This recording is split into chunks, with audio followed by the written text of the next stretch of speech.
Good evening and welcome to Metro Focus. I'm Jack Ford. President Trump has found himself at the center of several investigations here in New York that could expose him to legal trouble, perhaps, when he leaves office. But he is not the first president to face problems in the Empire State. President Theodore Roosevelt had to fight to defend his legacy after leaving office over a century ago. This after a friend-turned-rival sued our nation's 26th commander-in-chief for libel, setting the stage for a case that arguably ranks among the trials of the century. That courtroom showdown in Syracuse is now the focus of the new book, Theodore Roosevelt for the Defense. And our guest tonight is behind that story, and it's always a pleasure to have here with us on Metro Focus, my good friend from a lot of years, ABC News Chief Legal Affairs Correspondent, along with many other titles, Dan Abrams. It is always so good Jack, to see you. great to be back with you. It's always good. It takes us back to our old days right? when we'd sit around and We've talk been doing trials. this for a long time. Yeah, a lot longer than we'd like to think. We're now past the decades into many decades. Yes, exactly. But it's always fun to talk with you. So let's talk about the book. And I'll preface it by saying, as I said before, I thought I knew a whole lot about Teddy Roosevelt.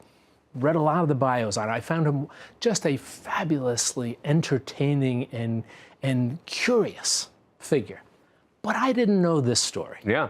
So let's start off with how you discovered the story, and then we'll get into some of the details. So in our first book, which was Lincoln's Last Trial, we found this transcript that had become a footnote to history, found in 1989, the only transcript of any case Lincoln ever argued.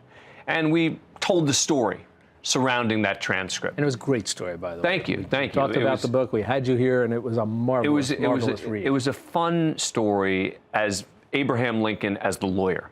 And so we said, you know, this makes sense for us to see what else is out there in terms of transcripts and trials that have been somehow lost. And we came upon this. Theodore Roosevelt on the stand for 8 days, defending his legacy, his honor, and as you point out, Theodore Roosevelt's an interesting character. I mean, no matter what you think of Theodore Roosevelt, he is super compelling. And the idea of him being on the witness stand for 8 days. Can you imagine? In this case. And Franklin Roosevelt testifies in his defense. I want to get to some of those. It's an amazing story that, you know, is occasionally mentioned in a Theodore Roosevelt biography. So what's the genesis of the lawsuit now? I mentioned friend-turned-rival. Yeah. What was it that happens that brings them both into a courtroom? So William Barnes was a national Republican leader. At the time, he was the head of the New York Republican Party. And Roosevelt was basically accusing him and the head of the Democratic Party of being in cahoots to prevent citizens from getting to vote for their senators, among other things. Back in the day, it was the party insiders who picked the Senate. Sure. It was the state legislature. And so the party bosses had enormous... Didn't have the popular vote exactly, that we have now. No popular vote of senators. Right. And it enraged Roosevelt. He thought it was wrong. He thought the people should be able to vote. And his position was that the Democratic Party and the Republican Party were working together to make sure that that stayed the case. And he accused Barnes of being corrupt. Barnes sued him. Barnes said, this is hurting my reputation. Barnes had future political ambitions. Takes him to court, sues him for $50,000, which at the time was a lot of money. And a lot of people warned Barnes. They said, be careful here. Are you sure you want to go down this road? And Roosevelt was very concerned when he got sued, because this trial was about much more than whether William Barnes was corrupt. Because back in the day, the legal standard was that Roosevelt had to prove it was true. Very different from now. Very different from now. In the end, the plaintiffs went after Roosevelt. They basically said, you did the same stuff, you're a hypocrite, and Roosevelt took that incredibly personally and felt very strongly that he needed to defend himself and his honor. And let's just say that he wasn't so great at taking instruction from the lawyers I was going to say, can you imagine having him as your client? Right. I mean, and not taking your instructions. And you know, and at times, look, this was a serious thing to Roosevelt. Yeah. There were times when there were rulings that went against him where he'd cancel his weekend plans so he could huddle with his lawyers for the weekend. But there were definitely times when he was on the witness stand where it's clear he's enjoying himself.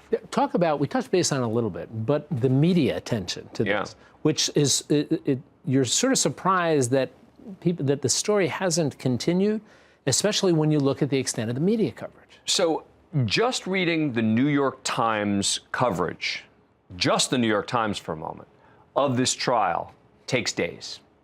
It is single-spaced, basically transcriptions, because it was such a big deal. Big headline, followed by what are really transcriptions of what was happening in court. Not every word, but a lot of it. Think about it. We're in 1915. World War I is heating up.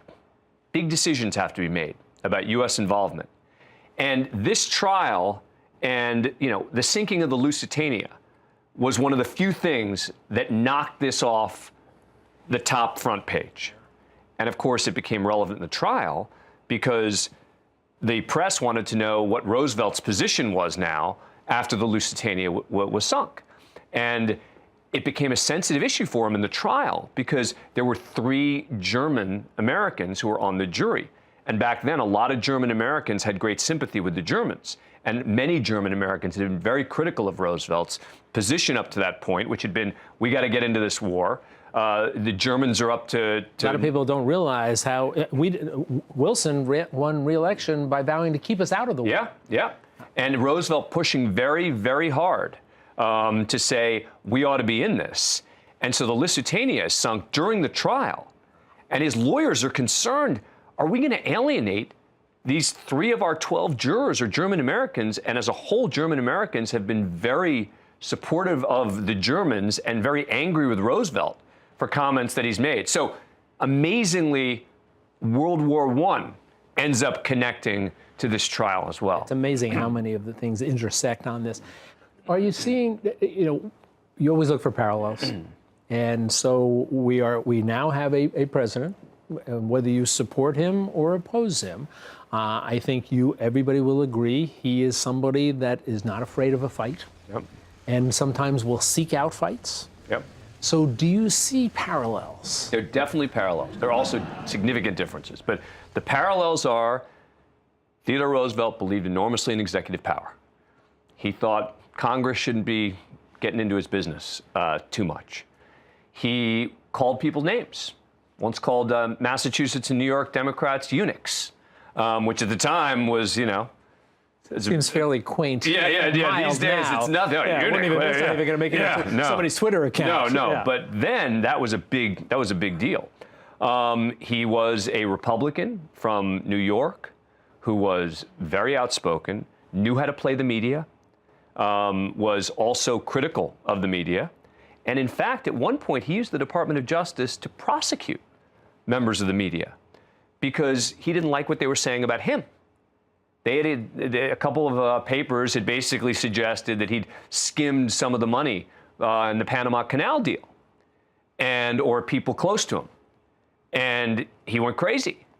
And also similar to your prior book, where not specific in that book, but Abraham Lincoln threw journalists in jail. Yep. Because he didn't like what they were writing during the Civil War. But at least there was during the Civil War. I mean, right. There was a war going on. There's at least some remote justification. Right. I mean, what Roosevelt did here was, eventually the case got thrown out.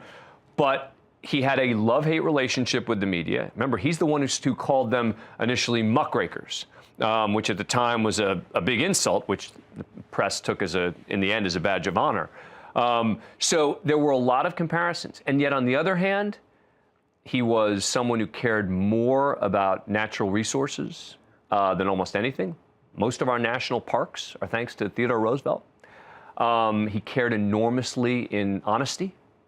And even, I think, Donald Trump supporters would say, oh, come on, some of the stuff he's saying, yeah, maybe it's not entirely true, but it's about stuff that doesn't matter.